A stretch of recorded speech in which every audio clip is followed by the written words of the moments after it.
Cindy Bruna ne veut plus garder le silence.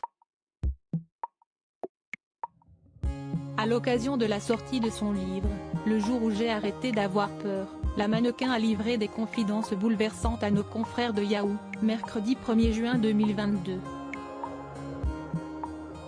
Elle a décidé de lever le voile sur les violences conjugales dont sa mère était la victime, lorsqu'elle était enfant.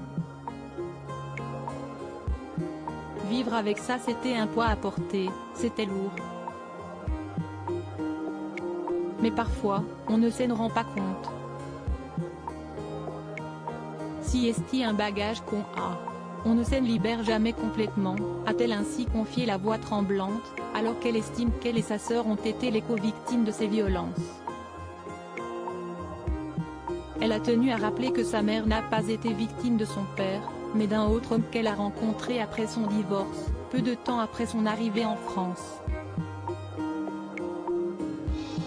La violence s'est installée petit à petit. C'était lent, tellement lent qu'on s'y habituerait presque, s'est ainsi souvenue la jeune femme. Seulement, elle a bien conscience que ce n'est pas la normalité de devoir se relayer avec sa sœur pour être sûre que sa maman ne risque rien. La veille du mariage de sa mère avec cet homme, Cindy Bruna s'est souvenue d'une scène avec sa grand-mère, pourtant si douce, si pieuse.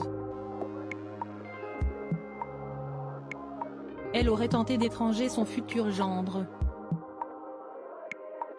Cindy Bruna avait très peur de perdre sa mère sous les coups de son mari. Les choses ont été plus difficiles à gérer pour elle lorsque sa grande sœur a quitté le nid. J'avais peur pour ma mère. Quand ma sœur est partie, je pense que ça a été le moment le plus difficile parce qu'elle avait vraiment eu ce rôle de maman envers moi. Elle a toujours dit qu'à ses 18 ans, elle partirait de la maison. Si est ce qu'elle a fait.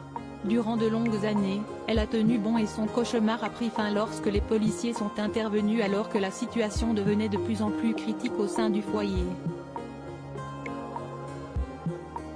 Sur le même sujet réagissez Inscription Newsletter. Merci pour votre inscription. Pour en savoir plus ou exercer vos droits, cliquez ici. Fermé.